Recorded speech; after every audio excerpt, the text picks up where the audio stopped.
What's up guys, welcome back to another This Week in Gaming video. This is going to be a rather long video, so grab a snack, sit back, and let's get right into the news.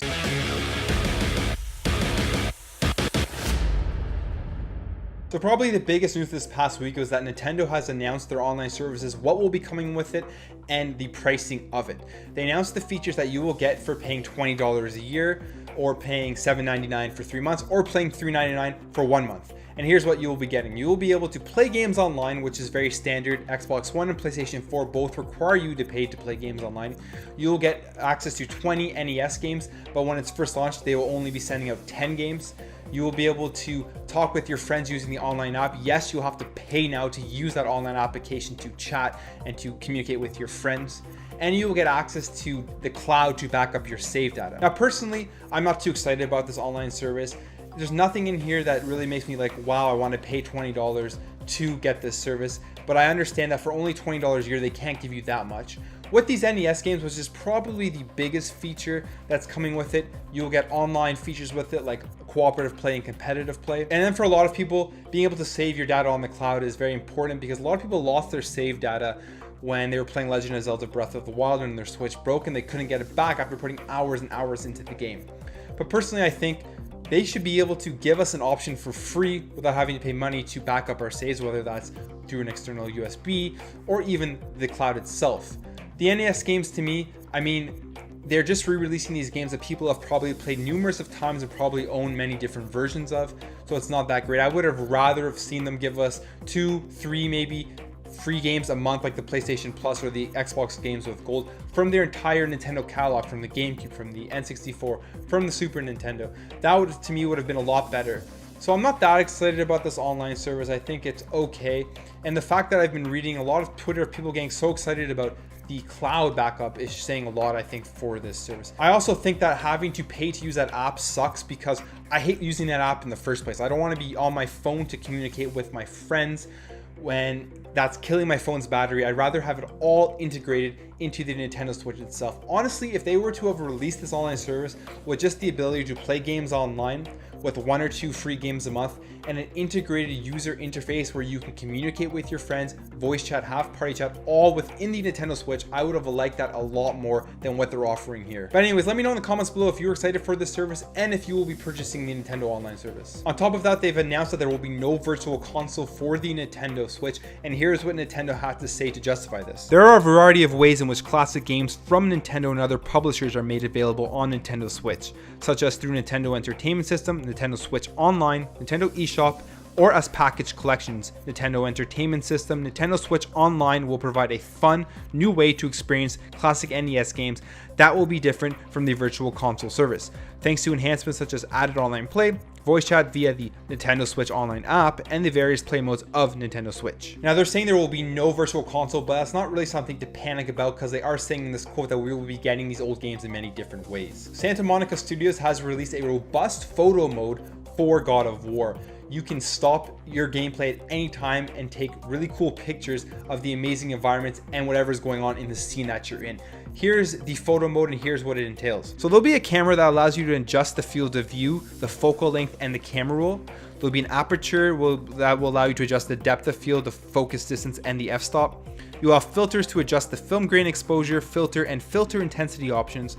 You'll be able to add borders to your picture so you can add a vignette and adjust the vignette intensity and vignette fall off. And this will include a variety of border styles and the official God of War logo. And finally, there will be characters, so you can toggle the visibility of characters like Kratos, Atreus, and all the other characters in that scene. You will also be able to actually change the facial expressions for Kratos and Atreus. Now, this is really cool because this is a beautiful game and there's so much beautiful environments and scenes in this. To be able to stop and take pictures of everything and to manipulate it to have a scene that you want is really cool to me. You will now be able to stream Steam games to your phone and to your tablets using the new Steam Link app that is being released on May 21st. All you have to do is be on the same internet connection that your Steam account where your PC is connected to, and you'll be able to stream the games from that Steam account right to your phone or to your tablet. I think this is really cool. You can already do this on the PlayStation 4 with Remote Play and with the Xbox One app from your PC streaming games from your Xbox One to your PC. So it is a really cool feature and it is good to have, especially for Steam. So E3 may already be ruined for some people because Walmart of Canada has already accidentally listed the games that will probably be announced at E3 that we don't know about yet. I mean, a lot of them we do know about, but they showed the listings of these games that haven't been announced yet, and then they quickly took it down, realizing that it was a mistake. From this list, some of the ones that I'm most excited for are the new Splinter Cell game coming out, Gears of War 5, which maybe I just missed it, but I didn't hear anything about Gears of War 5 coming at this E3.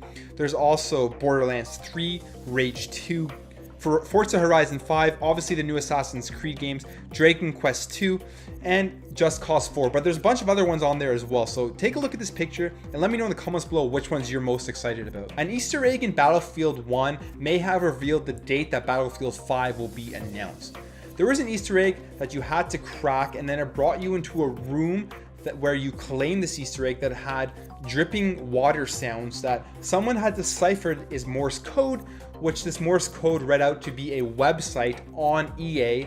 And when you went to that website, it showed May 23rd #Battlefield. So it pretty much is saying that they will be announcing Battlefield 5 on May 23rd. I'm really excited to see more about this Battlefield because we don't know that much about it yet. I've been hearing rumors that it's a World War II game, or it could be another Bad Company. I'm honestly hoping that it is a new Bad Company game, but we will see on May 23rd. Monster Hunter XX from Japan will be making its way over to the Nintendo Switch in Europe and North America as Monster Hunter Generations Ultimate, and this will be on August 28, 2018. Now, this is the sequel to the Monster Hunter Generations game that was on the Nintendo 3DS, and if you still have that save file, you will be able to transfer it over to this new Monster Hunter game. So we've gotten more information on Days Gone. It is the upcoming zombie survival game, the exclusive game for the PlayStation 4.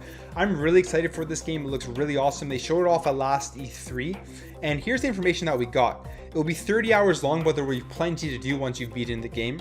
You'll play as Deacon St. John, who isn't customizable. You won't be able to customize his look. You can upgrade your motorcycle, and you'll have to find scraps to fix your motorcycle throughout the game. So your motorcycle is your main companion, kind of like Mad Max. The game runs at 30 FPS on the PlayStation 4 Pro and on the regular PlayStation 4. And the game is set in a non-scripted open world. Now, I'm really excited about this game. It is one of the games the last E3 that got me the most excited, even though it is another zombie survival game. It looks really awesome, especially when they showed all of those zombies on the screen at the same time at last year's E3. It looks like we won't be getting Anthem until March of 2019. EA had a financial call, and this is what they had said, that they don't want to release it until the last quarter of the fiscal year of 2019 and in the last month, which would be March. Here's what Blake Jorgensen had to say about the upcoming game. It's extremely unique, and I think players are going to really enjoy playing it. But we're careful not to put too large of a forecast in there, and clearly it will impact this year as well as next year, as we not only continue to sell more into the next year, but start rolling out the live services associated with that game. Now, I'm somewhat excited for this game. It kind of looks like it will be taking the place of Mass Effect, and after last Mass Effect, you can't get too much hype for it, but I am excited to see more about this game. Hopefully they show more of it off at E3. It could be possible that Sony, comparing it to the Xbox One, was 70% of the console market. At EA's financial call, they announced that there was 103 million consoles that have been sold in the market. And when Sony reported the amount of PS4s they had sold at their financial year end, it was 73.6 million PlayStation 4s, which would mean that they own about 70% of the market. Now, Microsoft has come out and said that these numbers are not correct. So we don't know if this is true or not, but if it is actually crazy to think about how many PlayStation 4s there are out there and how much of the market Sony owns. Sony has announced their E3 plans for this year's upcoming E3, and they will only be showing off 4 games, and they will go into depth into these games. And these are Ghost of Tsushima, the new Spider-Man game coming out, The Last of Us Part 2, and Death Stranding. Here's what Sean Layden, the CEO of Sony Interactive Entertainment of America, had to say. So today I would just like to talk about helping people understand where we're going with the E3 event this year. And I'll just come right out and say it. E3 this year will feature exclusive looks and deep dives on 4 upcoming titles, 4 of our big titles. We have great content. We have fantastic updates. I think everyone will be thrilled to see it.